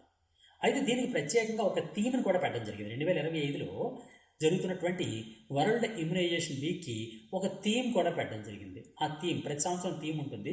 దానిలో ప్రస్తుతం ఉన్నటువంటి థీమ్ ఏంటి అంటే humanly possible immunization for all. దానికి ఏంటి అంటే హ్యూమన్లీ పాసిబుల్. వీటిని ఇంగ్లీష్లోనే చదువుకోవడం మంచిదండి. తెలుగులో చదివితే మరింత ఇబ్బందికరంగా ఉంటుంది. వాడు ఇంగ్లీష్లో ఇచ్చేస్తే మళ్ళీ మనం ఇబ్బంది పడతాం. అందువలన తప్పనిసరిగా ఇంగ్లీష్లో చదవడానికి మీరు ఇష్టపడండి. ఇమ్యునైజేషన్ ఫర్ ఆల్, దీన్ని వరల్డ్ ఇమ్యునైజేషన్ వీక్ 2025 ఒక థీమ్గా ప్రకటించడం జరిగిందనమాట. ఏంటంటే theme humanly possible immunization for all అనేది ప్రస్తుతం వరల్డ్ ఇమ్యునైజేషన్ వీక్ యొక్క థీమ్గా ఇతివృత్తంగా ఉందన్నమాట. ఈ విధంగా దీని యొక్క లక్ష్యం ఏంటి అంటే ప్రపంచంలో ఉన్నటువంటి ప్రతి పిల్లవాడికి కూడా, చిన్నపిల్లలు ఎవరైతే ఉన్నారో వాళ్ళే భావి పౌరులు కాబట్టి ప్రపంచంలోనే ప్రతి పిల్లవాడికి కూడా, చిన్నపిల్లలకి కూడా తప్పనిసరిగా వివిధ వ్యాధులను అరికట్టడం కోసం టీకాల కార్యక్రమం ఈ వారంలో కంప్లీట్ చేయాలి అనే ఉద్దేశంతో ఈ వరల్డ్ ఇమ్యునైజేషన్ వీక్ అనేది జరుగుతూ ఉంటుందన్నమాట. దీన్ని సాధారణంగా ఎవరు నిర్వహిస్తారంటే WHO అంటే వరల్డ్ హెల్త్ ఆర్గనైజేషన్ వాళ్ళు నిర్వహిస్తూ ఉంటారు. అంతేకాకుండా యూనిసెఫ్ నిర్వహిస్తూ ఉంటుంది. యూనిసెఫ్ నిర్వహిస్తూ ఉంటుంది. అలాగే గవి, మీకు చాలామంది తెలిసే ఉంటుంది. గవి అంటే ఈ గవి వాళ్ళే ఎక్కువగా చేస్తున్నారు ఈ మధ్యకాలంలో. ఇమ్యునేషన్ అంతా కూడా ఈ గవి కార్యక్రమే, గవి అనే సంస్థ చేస్తుంది. గవి అంటే అర్థం ఏంటంటే global alliance for vaccines and immunization. Global alliance for vaccines and immunization. ఈ విధంగా global alliance for vaccines and immunization అనే దాన్ని గవి అనిపిస్తున్నారు. ఈ విధంగా WHO వాళ్ళు, యూనిసెఫ్ వాళ్ళు, గవి వాళ్ళు, వీళ్ళు ముగ్గురు కలిపి సంయుక్తంగా ప్రపంచవ్యాప్తంగా ఉన్నటువంటి పిల్లలందరికీ కూడా వ్యాక్సిన్స్ని ఇవ్వాలి అనే ఉద్దేశంతో ఈ వరల్డ్ ఇమ్యునైజేషన్ వీక్ అనేది ప్రతి సంవత్సరం నిర్వహిస్తూ ఉంటారన్నమాట. అయితే దీనిలో ఇచ్చినటువంటి వ్యాక్సిన్స్ ఏంటేంటి? ఫస్ట్ పోలియో వ్యాక్సిన్, పోలియోలు ఇస్తుంటారు, పోలియోకి సంబంధించినటువంటి వ్యాక్సిన్ ఇస్తారు. అలాగే టీబీ అంటే ఏంటంటే ట్యూబర్క్యులోసిస్ తెలుగులో ఏమంటాం? క్షయ అంటాం. పోలియో అనేది ఒక వైరస్ వల్ల వచ్చే వ్యాధి. చాలాసార్లు ఈ క్వశ్చన్స్ కూడా అడుగుతుంటాడండి. పోలియో అనేది దేనివల్ల వస్తుందంటే వైరస్ వల్ల వస్తుంది. ఆ వైరస్ పేరు ఏం పేరు? పోలియోమైలిటిస్ అంటారు దాన్ని. ఆ వైరస్ని పోలియోమైలిటిస్ అంటారు. ఆ పోలియోమైలిటిస్ వల్ల వచ్చేటువంటి వ్యాధినే పోలియో వ్యాధి అంటారు. ఇది నాడీ వ్యవస్థకు ప్రమాదకరంగా ఉందన్నమాట. దానిలో చాలా నాడీ వ్యవస్థకి, మోటార్ నర్వస్ సిస్టమ్కి ప్రమాదకరంగా ఉంటుంది పోలియో. అలాగే టీబీ అంటే క్షయ, ట్యూబర్క్యులోసిస్ అంటారు. ఇది మైక్రోబ్యాక్టీరియం ట్యూబర్క్యులోసిస్ అనే బ్యాక్టీరియా వల్ల వస్తుంది. ఇది కూడా ప్రపంచంలో అతి పెద్దదైనటువంటి ఒక డిసీజ్. అంతేకాకుండా హెపటైటిస్ అంటే కామెర్లు అంటాం కదండి, ఆ కామెర్ల వ్యాధి. హెపటైటిస్ అనే వైరస్ వల్ల వచ్చేటువంటి వ్యాధి కాబట్టి దాన్ని హెపటైటిస్ వ్యాధి అని పిలుస్తారు. అలాగే మిజిల్స్ అంటారు. మిజిల్స్ అంటే తట్టు అంటాం, తెలుగులో తట్టు అంటారు. దాన్ని మంప్స్ లేదా రుబెల్లా అని కూడా పిలుస్తుంటారు. ఆ విధంగా మిజిల్స్ వ్యాధి కానీ, లేదా కోవిడ్-19 కానీ, లేదా హెచ్పివి అంటే సర్వైకల్ క్యాన్సర్ సంబంధించినటువంటి సర్వైకల్ క్యాన్సర్ సంబంధించినటువంటి డిసీజ్ అనమాట. ఆ సర్వైకల్ క్యాన్సర్కి సంబంధించినటువంటి సర్వైకల్ క్యాన్సర్ని కలిగించేటటువంటి వైరస్ పేరే హెచ్పివి వైరస్ అనమాట. HPV virus. ఆ హెచ్పివి వైరస్ అనేది సాధారణంగా ఎవరైతే సర్వైకల్ క్యాన్సర్ సాధారణంగా ఏంటంటే స్త్రీలకు వస్తూ ఉంటుంది. ఆ స్త్రీకి వచ్చేటటువంటి అంటే ఆ క్యాన్సర్ కలిగించేటువంటి ఆ వైరస్ని హెచ్పివి వైరస్ అని పిలుస్తారు అనమాట. సాధారణంగా ఆ హెచ్పివి వైరస్ యొక్క పూర్తి పేరు మనం చూసుకున్నట్లయితే హ్యూమన్ ప్యాపిలోమా వైరస్ అని పిలుస్తారు అనమాట. ఓకే, ఇది హెచ్పివి అంటే హ్యూమన్ ప్యాపిలోమా వైరస్, హెచ్పివి. ఈ HPV abbreviation human papilloma virus. ఇది సర్వైకల్ క్యాన్సర్ కలిగించేటువంటి స్త్రీలలో ముఖ్యంగా సర్వైకల్ క్యాన్సర్ కలిగించేటటువంటి వైరస్ అనమాట. ఈ విధంగా polio, TB, hepatitis, measles, Covid, human papilloma virus, HPV ఇలాంటి డిసీజ్కి ఇటువంటి ప్రమాదకరమైనటువంటి ఇటువంటి డిసీజ్ అన్నిటికి కూడా వ్యాక్సిన్స్ ఉన్నాయి. ఆ వ్యాక్సిన్స్ కలిగించడం కోసం, ఇవ్వడం కోసమని ప్రత్యేకంగా ప్రపంచవ్యాప్తంగా వేర్వేరు దేశాల్లో ఈ WHO వాళ్ళు, యూనిసెఫ్ వాళ్ళు, గవి వాళ్ళు కలిపి ఈ వరల్డ్ ఇమ్యునైజేషన్ వీక్ 2000 ప్రతి సంవత్సరం కూడా వరల్డ్ ఇమ్యునైజేషన్ వీక్ అనేది నిర్వహిస్తూ ఉంటారనమాట. మనందరూ తెలుసు కదండి WHO గురించి. WHO యొక్క ప్రధాన కార్యాలయం ఎక్కడ ఉంది? జెనీవాలో ఉంది. ఓకే, ఇది వరల్డ్ ఇమ్యునైజేషన్ గురించి మాట్లాడుకున్నాం. అయితే ప్రపంచవ్యాప్తంగా మనం మాట్లాడుకున్నాం కాబట్టి వాట్ అబౌట్ ఇండియా గురించి ఏంటి అని కూడా మనం మాట్లాడుకోవాలి. భారతదేశంలో ఏ విధంగా ఉంది పరిస్థితి, భారతదేశం వాళ్ళు ఏ విధంగా చేస్తుంటారో. భారతదేశంలో కూడా కేంద్ర ప్రభుత్వం ఏం చేసిందంటే ప్రత్యేకంగా UIP అనే ఒక కార్యక్రమం జరుగుతుందండి. UIP అంటే అర్థం ఏంటంటే యూనివర్సల్ ఇమ్యునైజేషన్ ప్రోగ్రామ్. ఈ యూనివర్సల్ ఇమ్యునైజేషన్ ప్రోగ్రామ్ని 1985లో కేంద్ర ప్రభుత్వం, భారత ప్రభుత్వం ప్రారంభించింది.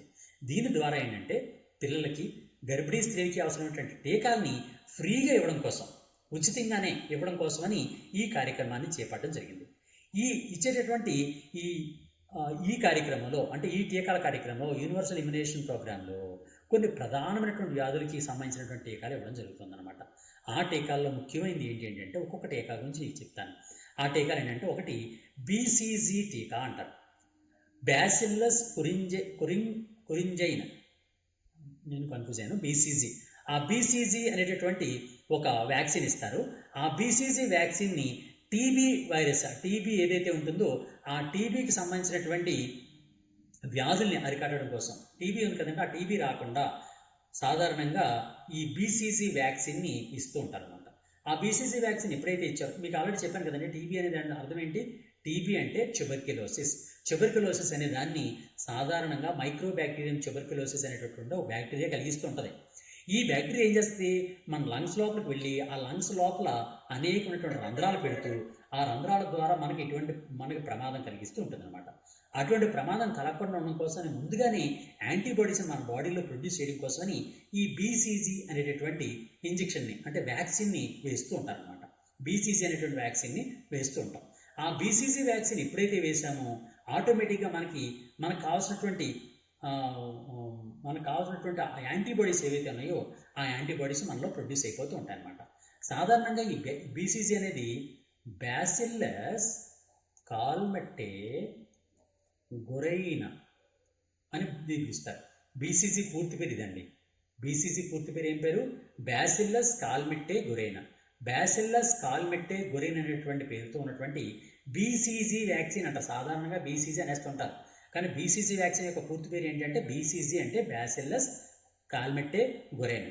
ఈ బ్యాసిల్లస్ కాల్మెట్టే గొరైనా అనేటువంటి ఈ వ్యాక్సిన్ని దేనికోసం వినియోగిస్తారు అంటే టీబీని నివారించడానికి వినియోగిస్తుంటారు పిల్లల కోసం. అలాగే ఓపీవీ వ్యాక్సిన్. ఓపీవీ అంటే ఓరల్ పోలియో వ్యాక్సిన్. అంటే పోలియో వ్యాధి నివారించడం కోసమని నోటి ద్వారా వేసేటువంటి వ్యాక్సిన్ని ఓరల్ పోలియో వ్యాక్సిన్ అంటారనమాట. అంటే మస్కులర్ వ్యాక్సిన్ కూడా ఉంటుంది, అందువల్ల దీన్ని ఓపీవీ అంటారనమాట. నోటి చుక్కలు అంటారు. సాధారణ చూడండి నోటి చుక్కలు, నోటి పోలియో చుక్కలు అంటారు. ఆ పోలియో చుక్కలు అంటే నోట్లో వేసే చుక్కలు అనమాట. అలాగే మరొకటి ఏంటి అంటే డిపిటి అని ఇంకోటి ఉంటుంది. డిపిటి అంటే అర్థం ఏంటంటే 3 వ్యాధులకు సంబంధించినటువంటి వ్యాక్సిన్ అనమాట. ఈ 3 వ్యాధుల్లో మొదటి వ్యాధి డి, రెండవ వ్యాధి పి, మూడో వ్యాధి టి. ఏంటి ఈ 3 వ్యాధులు అంటే డి అంటే డిఫ్తీరియా, పి అంటే పెర్ట్యూసిస్, టి అంటే టెటానస్. డి అంటే డిఫ్తీరియా వ్యాధి అంటారు. అలాగే పి అంటే పెర్ట్యూసిస్, దీన్ని కోరింత దగ్గు అంటారు అనమాట. తెలుగులో అయితే కోరింత దగ్గు అంటారు. అలాగే టి అంటే టెటానస్. ఈ 3 ధనుర్వాతము అంటారు. టెటానస్ అంటే ధనుర్వాతము అంటారు అనమాట. సాధారణ చూడండి మనకి ఎప్పుడైనా సరే దెబ్బతైంది అనుకోండి, మనం ఆడుకుంటున్నప్పుడు దెబ్బతైంది అనుకోండి, రక్తం వస్తే వెంటనే టీటీ ఇంజెక్షన్ చేస్తామంటాం. టీటీ ఇంజెక్షన్ పూర్తి పేరు ఏం పేరండి? టెటానస్ టాక్సైడ్ అంటారు అనమాట. అంటే టెటానస్ వ్యాధి రాకుండా ఉపయోగపడేటటువంటి టాక్సిన్ అనమాట, అంటే విష పదార్థం అనమాట. అందువల్ల దాన్ని టీటీ ఇంజెక్షన్ అంటారు. టీటీ పూర్తి పేరు ఏంటి? Tetanus toxoid. ఈ టెటానస్ టాక్సైడ్ దేని పనికి వస్తుంది? టెటానస్ వ్యాధి రాకుండా, ధనుర్వాతం వ్యాధి రాకుండా కాపాడుతూ ఉంటుంది అనమాట. అలాంటి డిపిటీలో కూడా ఉంటుంది. టీ అంటే టెటానస్. ఈ విధంగా డిఫ్తీరియా, పెర్ట్యూసిస్, టెటానస్ ఈ 3 వ్యాధులకి ఉపయోగపడుతుంది కాబట్టి దీన్ని ట్రిపుల్ యాంటీజెన్ అని పిలుస్తారు. ట్రిపుల్ యాంటీజెన్ ఏ వ్యాక్సిన్ పిలుస్తారు అంటే డిపిటీ వ్యాక్సిన్ పిలుస్తారు అనమాట. ఈ విధంగా డిఫ్తీరియా, పెర్ట్యూసిస్, టెటానస్ రాకుండా కాపాడడం కోసమని డిపిటీ వ్యాక్సిన్ అనేది వేస్తుంటారు. అలాగే హెపటైటిస్ వ్యాక్సిన్. హెపటైటిస్లో మళ్ళీ ఏ, బి, సి, డి అని 4 రకాలు ఉంటాయి. ముఖ్యంగా బి అండ్ సి అనేవి కొంచెం ప్రమాదకరమైనవి. ఆ విధంగా అవి రాకుండా హెపటైటిస్ వ్యాక్సిన్ అనేది వేస్తూ ఉంటారు. అంతేకాకుండా హెచ్ఐవి వ్యాక్సిన్ అని ఇంకోటి ఉంటుంది. హెచ్ఐవి వ్యాక్సిన్ అని ఏంటంటే హీమోఫిలస్ ఇన్ఫ్లుయెంజా వ్యాక్సిన్ అంటారనమాట. ఆ హీమోఫిలస్ వ్యాధి రాకుండా కాపాడడం కోసమని హెచ్ఐవి వ్యాక్సిన్ వేస్తుంటారు. అలాగే ఎంఆర్ అని ఇంకోటి ఉంటుంది. ఎంఆర్ అంటే మిజిల్స్ అండ్ రుబెల్లా. ఎంఆర్ అంటే అర్థం ఏంటంటే మిజిల్స్, రుబెల్లా ఈ 2 వ్యాధులకు ఉపయోగపడే వ్యాక్సిన్ని ఎంఆర్ వ్యాక్సిన్ అంటారు.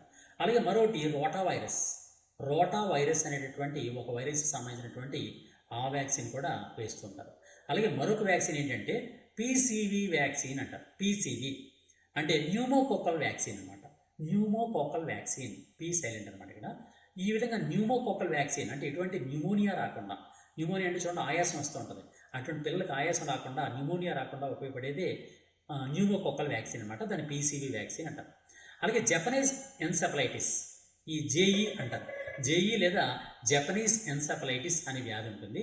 ఈ జపనీస్ ఎన్సెఫలైటిస్ వ్యాధి అనేది రాకుండా ఉండడం కోసం కూడా వ్యాక్సిన్ వేస్తుంటారు. ఈ విధంగా మన భారతదేశంలో జరుగుతున్నటువంటి యూనివర్సల్ ఇమ్యునేషన్ ప్రోగ్రామ్ 1985లో ప్రారంభమైనటువంటి యూనివర్సల్ ఇమ్యునేషన్ ప్రోగ్రాంలో పిల్లలందరికీ కూడా, గర్భిణీ స్త్రీలకు కూడా BCG vaccines, OPV vaccines, DPT vaccines, hepatitis vaccines, HIV vaccine, MR vaccine, rotavirus vaccine, PCV vaccine, JE vaccine ఇలా వ్యాక్సిన్స్ అన్నీ కూడా వేస్తుంటారు అన్నమాట. అయితే కేంద్ర ప్రభుత్వం 2014లో ఈ వ్యాక్సిన్ అన్ని మరింత సమర్థవంతంగా అమలు చేయడం కోసం ఒక ప్రత్యేకమైన మిషన్ ప్రారంభించింది. ఆ మిషన్ పేరు ఏం పేరంటే మిషన్ ఇంద్రధనుస్. చాలా ఇంపార్టెంట్ అండి ఇది. మిషన్ ఇంద్రధనుస్. మిషన్ ఇంద్రధనుస్ ఎప్పుడు ప్రారంభించారంటే 2014లో ప్రారంభించారు. దీని లక్ష్యం ఏంటి అంటే మిషన్ ఇంద్రధనుస్ ద్వారా టీకాల సేవలు ఎవరికైతే పిల్లలకు అందట్లేదో, గర్భిణీ స్త్రీలకు అందట్లేదో వాళ్ళకు కూడా ఇంటీరియర్ విలేజ్లో ఉన్నటువంటి వాళ్ళకు కూడా తప్పనిసరిగా టీకాలు అందించాలి అనే ఉద్దేశంతో మిషన్ ఇంద్రధనుస్ అనేటువంటి కార్యక్రమాన్ని 2014లో కేంద్ర ప్రభుత్వం ప్రారంభించడం జరిగింది. అంతేకాకుండా ఈ విన్ అనే ఒక ప్రత్యేకమైనటువంటి ఒక నెట్వర్క్ను కూడా ప్రారంభించింది. ఈ విన్ అంటే అర్థం ఏంటంటే electronic vaccine intelligence network. Electronic vaccine intelligence network అనేటటువంటి దానికి ప్రారంభించి టీకాలు నిల్వ చేయడం, దాన్ని సరఫరా చేయడం, ఇలాంటి దాన్ని మొత్తం మానిటర్ చేయడం కోసం, పర్యవేక్షణ చేయడం కోసమని ప్రత్యేకంగా దీన్ని వినియోగించుకోవడం జరిగిందనమాట. ఈ విధంగా వరల్డ్ ఇమ్యులేషన్ వీక్ అనేది 2020లో చేస్తూ ఉంటారు. 2025 ప్రస్తుతం చేస్తున్నారు అని చెప్పాను ఆల్రెడీ. ఈ రోజు నుంచి ప్రారంభమైంది. అంటే ఏప్రిల్ 24 నుంచి ఏప్రిల్ 30 వరకు జరుగుతుంది అని చెప్పాను ప్రతి సంవత్సరం. అదేవిధంగా మన భారతదేశంలో కూడా ఒక ప్రత్యేకమైన టీకాల కార్యక్రమం డే ఉందండి. నేషనల్ ఇమ్యునైజేషన్ డే అంటారు దాన్ని. నేషనల్ ఇమ్యునైజేషన్ డే అంటే జాతీయ టీకాల దినోత్సవము అనే దాన్ని జనవరి 16వ తేదీని చేస్తూ ఉంటారండి. ఇది కూడా చాలా ఇంపార్టెంటే, ఎందుకంటే మన దేశానికి కాబట్టి. మన దేశంలో జాతీయ టీకాల దినోత్సవము లేదా నేషనల్ ఇమ్యునైజేషన్ డే ఎప్పుడు చేస్తారు అంటే జనవరి 16వ తేదీని చేస్తారు. ఎందుకు చేస్తారు అని అంటే కోవిడ్ టీకాను మనం ఇండియాలో ప్రారంభించాం. కోవిడ్ టీకాని ఫర్ ఎగ్జాంపుల్ ఇండియాలో సీరం ఇన్స్టిట్యూట్ ఆఫ్ ఇండియా వాళ్ళు కోవిషీల్డ్ అనే టీకాను ప్రారంభించారు. ఇది కూడా చాలా ఇంపార్టెంట్. అంటే కోవిడ్-19కి సంబంధించినటువంటి టీకాలు ఏంటంటే ఇండియాలో వచ్చినటువంటివి ఆమోదించినవి ఏంటంటే సీరం ఇన్స్టిట్యూట్ ఆఫ్ ఇండియా వాళ్ళు ప్రారంభించినటువంటి కోవిషీల్డ్, భారత్ బయోటెక్ వాళ్ళు ప్రారంభించినటువంటి కోవాక్సిన్. ఈ 2 వ్యాక్సిన్లు ప్రారంభించినటువంటి డే కాబట్టి జనవరి 16వ తేదీన ప్రతి సంవత్సరం కూడా నేషనల్ ఇమ్యునైజేషన్ డేగా ప్రకటిస్తూ ఉంటారన్నమాట. అంతేకాకుండా ఇక్కడ ఇంకో విషయం కూడా చెప్తాను. కోవిడ్-19ని సరఫరా చేయడం కోసం, అందరికీ ఇవ్వడం కోసమని కోవిన్ అనే ఒక ప్రత్యేకమైన పోర్టల్ కూడా ఆ మధ్యకాలంలో కేంద్ర ప్రభుత్వం ప్రారంభించడం జరిగిందనమాట. అది కూడా గుర్తుంచుకుంటే మంచిది. నెక్స్ట్ ఈ రోజు ఉన్నటువంటి మరో ప్రధానమైనది ఏంటంటే వార్త, భారత్ ఆఫ్రికా నావికా దళాల యొక్క సంయుక్త విన్యాసాలు. ఆఫ్రికా ఖండానికి సంబంధించినటువంటి దేశాలు, ఇండియా సంయుక్తంగా ఒక నేవల్ ఎక్సర్సైజ్ అనేది చేస్తున్నాయన్నమాట. ఆ ఎక్సర్సైజ్ అనే దానికి ఇండియాయే దానికి ఆతిథ్యం ఇస్తుంది, హోస్ట్గా ఉందన్నమాట. వాటిని ఏమని పిలుస్తారంటే ఇన్ఆఫ్నెక్స్ అని పిలుస్తున్నారు. దాని పేరు ఏం పేరు అంటే ఇన్ఆఫ్నెక్స్ అంటే India Africa naval exercise. India Africa naval exercise అనే దాన్ని ఇన్ఆఫ్నెక్స్ అని పిలుస్తున్నారు అనమాట. ఇండియా ఆఫ్రికా నేవల్ ఎక్సర్సైజ్ అనే దాన్ని ఏమని పిలుస్తున్నారండి? ఇన్ఆఫ్నెక్స్ అని పిలుస్తారు. ఇందులో ఇండియా అండ్ ఆఫ్రికా దేశాలు కూడా, ఆఫ్రికా దేశాలు అనేవి సంయుక్తంగా పాల్గొంటూ ఉంటాయి అన్నమాట. ఇది ఎక్కడ చేస్తున్నారు ప్రస్తుతం అంటే ముంబైలో సాధారణంగా ఇది అంటే దీనిలో హార్బర్లో జరుగుతుంటుంది, అలాగే సముద్రంలో జరుగుతుంటుంది అన్నమాట విన్యాసాలు. హార్బర్లో జరిగేది ముంబైలో జరుగుతుంది, సముద్రంలో జరిగేది గోవా తీరంలో జరుగుతుంది అనమాట. ఈ మన ఇండియా అండ్ ఆఫ్రికా కంట్రీస్ అన్నీ పాల్గొంటున్నాయని చెప్పాను కదండి. ఈ ఇండియా అనేది పాల్గొంటుంది. దీంతోపాటు ఆఫ్రికా దేశాల్లో 15 దేశాలు పాల్గొంటున్నాయి అన్నమాట. ఈ నావికా విన్యాసాల్లో 15 దేశాలు పాల్గొంటాయి. For example Kenya, Mozambique, Tanzania, Seychelles, Somalia, Senegal, ఇలాంటి మొత్తం 15 ఆఫ్రికా దేశాలు, అంటే మిగిలిన చిన్న చిన్న దేశాలు అనుకోండి. ఈ విధంగా మొత్తం 15 ఆఫ్రికా దేశాలన్నీ కలిపి మన ఇండియాతో కలిపి సంయుక్తంగా ఈ India Africa defence ministries conclave అనేటటువంటి ఒక మంత్రుల సమావేశం కూడా ఈ మధ్యకాలంలోనే జరిగింది. దానికి అనుగుణంగా ఇండియా ఆఫ్రికా నేవల్ ఎక్సర్సైజ్ అనేది ప్రస్తుతం అనేది జరుగుతూ ఉందన్నమాట. ఇది దీనికి సంబంధించినటువంటి ప్రధానమైనటువంటి అంశం అనమాట. ఈ విధంగా ఈ రోజు ఉన్నటువంటి ప్రధానమైనటువంటి వార్తలు ఏంటంటే మనం చదువుకున్నామండి. మనం చదువుకున్నవి మొత్తం 4 రకాలైన మనం చదువుకున్నాం. మొత్తం ప్రధానమైనటువంటి విశేషాలు ప్రధానమైన కొన్ని మాట్లాడుకున్నాం. ఏంటంటే మొట్టమొదట ఇండస్ వాటర్ ట్రీటీ గురించి కంప్లీట్ డీటెయిల్గా మాట్లాడుకున్నాం. అసలు క్వశ్చన్స్ ఏ విధంగా వచ్చే అవకాశం ఉంది. ఇండస్ వాటర్ ట్రీటీ అంటే సింధు జల ఒప్పందాన్ని సస్పెండ్ చేసినటువంటి భారతదేశం కాబట్టి సింధు జల ఒప్పందం అంటే ఏంటి, దానిలో ఏది జరిగింది, ఎవరు సంతకాలు పెట్టారు, ఎప్పుడు సంతకాలు పెట్టారు, అన్నీ కూడా మనం మాట్లాడుకున్నాం. దానిలో ఎన్ని నదులు ఉంటాయి, పాకిస్తాన్కి సంబంధించిన నదులు ఎన్ని, భారతదేశానికి సంబంధించిన నదులు ఎన్ని అన్నీ మాట్లాడుకున్నాం. అలాగే పంచాయతీరాజ్ దినోత్సవం ఈరోజు చేస్తున్నారు కాబట్టి పంచాయతీరాజ్ దినోత్సవం గురించి మాట్లాడుకున్నాం, పంచాయతీల గురించి మాట్లాడుకున్నాం, దానిలో సవరణ గురించి మాట్లాడుకున్నాం, ఇవన్నీ మాట్లాడుకున్నాం. అలాగే వరల్డ్ ఇమ్యునైజేషన్ వీక్, ప్రపంచ టీకాల వారోత్సవం 2020 జరుపుకుంటున్నారు కాబట్టి ప్రపంచ ఇమ్యునైజేషన్ వీక్ అనేది ఎప్పుడు చేస్తారు, ఎవరు చేస్తారు, ఎవరి ఆధ్వర్యంలో చేస్తారు, దానిలో ఏ ఏ టీకాలు ఇస్తూ ఉంటారని చెప్పుకున్నాం. అంతేకాకుండా ఇండియాలో కూడా నేషనల్ ఇమ్యునేషన్ డే ఎప్పుడు చేస్తూ ఉంటారు, ఇండియాలో ఉన్నటువంటి యూనివర్సల్ ఇమ్యునేషన్ ప్రోగ్రామ్ గురించి కూడా మాట్లాడుకున్నాం క్లియర్గా. అంతేకాకుండా భారతదేశానికి ఆఫ్రికా దేశాలకి మధ్య సంబంధాలు మరింత బలోపేతం చేయడం కోసమని ఈ మధ్య కాలంలోనే ఇండియా ఆఫ్రికా నేవల్ ఎక్సైజ్ అని కూడా ప్రారంభమయ్యాయి. అది ప్రస్తుతం జరగబడుతున్న విషయాన్ని కూడా మనం ప్రస్తుతం మాట్లాడుకోవడం జరిగిందనమాట. ఈ విధంగా మొత్తం ఈ రోజుకి సంబంధించిన కంప్లీట్ డీటెయిల్స్ అని కూడా ఈరోజు మనం మాట్లాడుకున్నాం. ఇప్పుడు నేను ఒక క్వశ్చన్ మీకు ఇస్తానండి. ఆ ఒక క్వశ్చన్కి కంపల్సరీగా మీరు అందరూ కామెంట్ రూపంలో ఆన్సర్ పెట్టండి. ఆ ఆన్సర్ని కామెంట్ రూపంలో మీరు నాకు తెలియజేయాలి. ఆ కామెంట్ అనేది కామెంట్ రూపంలో నాకు తప్పనిసరిగా తెలియజేయడానికి ప్రయత్నం చేయండి. నెక్స్ట్ ఇంకో మిత్రులారా, నాకు చిన్న సహాయం చేయాలి మీ అందరూ కూడా. తప్పనిసరిగా మన ఏకలవ్య మెటీరియల్ని లేదా మన ఏకలవ్య వీడియోస్ని తప్పనిసరిగా మీరు అందరూ లైక్ చేయండి. కనీసం కంపల్సరీగా లైక్ చేయండి. అలాగే మీ మిత్రులు కూడా దీన్ని షేర్ చేయండి. మీకు తెలిసినటువంటి వాట్సాప్ గ్రూపుల్లోనూ టెలిగ్రామ్ గ్రూపుల్లో కూడా తప్పనిసరిగా వీటిని షేర్ చేయండి. ఎవ్రీడే నేను దీన్ని పెడుతున్నాను. ప్రతిరోజు కంపల్సరీగా నేను పంపిస్తాను. కంపల్సరీగా ఆ రోజు సంబంధించిన డీటెయిల్స్ని కూడా మీకు పంపిస్తాను. కంపల్సరీగా మీ అందరూ కూడా దానిలో నాకు ఆ విధంగా సహాయం చేస్తారు, షేర్ చేస్తారని మిమ్మల్ని అందరూ కోరుతున్నాను. తప్పనిసరిగా లైక్ మాత్రం చేయడం మర్చిపోకండి. తప్పనిసరిగా లైక్ చేయండి. నెక్స్ట్ సబ్స్క్రైబ్ చేసుకోకపోతే తప్పనిసరిగా సబ్స్క్రైబ్ చేసుకోండి. ఇప్పుడు నేను క్వశ్చన్ చెప్తున్నాను, ఆ క్వశ్చన్ నోట్ చేసుకోండి. ఏంటంటే ఇండస్ వాటర్ ట్రీటీ కుదిరినటువంటి సంతకాలు పెట్టినటువంటి డేట్ ఏంటి? సింధు జల ఒప్పందం పైన సంతకాలు జరిగినటువంటి రోజు ఏది? డేట్. ఆ డేట్ ఏంటి అన్నది కంప్లీట్గా ఈ రోజే నేను చెప్పాను. దాన్ని డేట్ని మీరు నాకు కామెంట్ రూపంలో తెలియజేయండి. నేను రేపు దాని గురించి కూడా నేను మాట్లాడతాను. నెక్స్ట్ మీ అందరికీ కూడా మరొక చిన్న అనౌన్స్మెంట్ అండి. ఏంటంటే కానిస్టేబుల్ ఎవరైతే ఆంధ్రప్రదేశ్లో కానిస్టేబుల్ మెయిన్స్ ప్రిపేర్ అవుతున్నారో ఆ పిల్లల కోసం ప్రత్యేకంగా general studies and current affairs సంబంధించినటువంటి వీడియో కోర్స్ అనేది మన గాంధీయం యాప్లో అప్లోడ్ చేయడం జరిగింది. అంతేకాకుండా ఇంకా కంప్లీట్ వీడియోస్ని ఆల్రెడీ అప్లోడ్ చేస్తున్నాం. తప్పనిసరిగా గాంధీ యాప్ని మీరు ఫాలో అవ్వండి. అంతేకాకుండా ఏపీడిఎస్సీ ఎవరైతే ప్రిపేర్ అవుతున్నారో ఏపీడిఎస్సీ పిల్లలందరూ కూడా దాని జనరల్ స్టడీస్ అండ్ కరెంట్ అఫైర్స్లో కంప్లీట్ మీకు మార్క్స్ రావాలి అంటే దానికి సంబంధించినటువంటి ఇంపార్టెంట్ ఇష్యూస్ అన్నీ కలిపి వీడియోస్ తయారు చేయడం జరిగింది. ఆ వీడియోస్ని కూడా మనం అప్లోడ్ చేయడం జరిగింది. అందువలన ఎవరు ప్రిపేర్ అవుతున్నా సరే, ఆర్ఆర్బీ ప్రిపేర్ అవుతున్నా సరే, లేకపోతే మీరు ఏ ఎగ్జామ్ ప్రిపేర్ అవుతున్నా దానికి సంబంధించిన కోర్సెస్ జూనియర్ లెక్చరర్ కానీ, పాలిటెక్నిక్ లెక్చరర్ కానీ, డిగ్రీ కాలేజ్ లెక్చరర్స్ కానీ మీకు కంప్లీట్గా general studies and current affairs అంటే ఏకలవ్య మాత్రమే. ఆ ఏకలవ్యలో మీరు చదివారంటే తప్పనిసరిగా మీకు వచ్చి తీరుతాయి. క్వశ్చన్స్ అన్నీ కూడా అందులోంచే వస్తున్నాయి. మీరు కావలిస్తే సాక్ష్యాలు కూడా మీకు అందరికీ ఆల్రెడీ పంపించాను. యాప్లో ఉంటాయి, మీకు యూట్యూబ్లో ఉన్నాయి, అన్నింటిలో కూడా మీకు ఉన్నాయి. మీకు కావాల్సి చూసుకోండి. ప్రతి ఎగ్జామ్ అయిపోయిన వెంటనే ఆ క్వశ్చన్ పేపర్లో వచ్చినటువంటి ఆ ఎగ్జామ్కి సంబంధించినటువంటి క్వశ్చన్స్, మన బుక్లో ఉన్నటువంటి ఆన్సర్స్ కంప్లీట్గా డేట్తో సహా, పేజ్ నెంబర్తో సహా, ఫోటోతో సహా మీకు ప్రతిసారి పంపిస్తున్నాను. అంతకన్నా సాక్ష్యం ఇంకెక్కడ ఉంటుంది? అందువలన అత్యధికంగా క్వశ్చన్లు అన్నీ కూడా మన ఏకలవ్య నుంచి వస్తాయి. కాబట్టి కంపల్సరిగా మీ అందరూ కూడా ఏకలవ్యనే ఫాలో అవ్వండి. మీ మిత్రులు కూడా తెలియజేయండి. ఇంకా ఏమైనా డౌట్లు ఉంటే నాకు కామెంట్ రూపంలో తెలియజేయండి. అంతేకాకుండా మీకు ఏమైనా సమస్యలు ఉంటే 9949449941కి వాట్సాప్లో నాకు తెలియజేయండి. నేను తప్పనిసరిగా మీకు సంబంధించినటువంటి ఇన్ఫర్మేషన్ నేను ఇవ్వడానికి ప్రయత్నం చేస్తాను. All the best. God bless you. తప్పనిసరిగా షేర్ చేయండి, లైక్ చేయండి. Thank you. God bless you.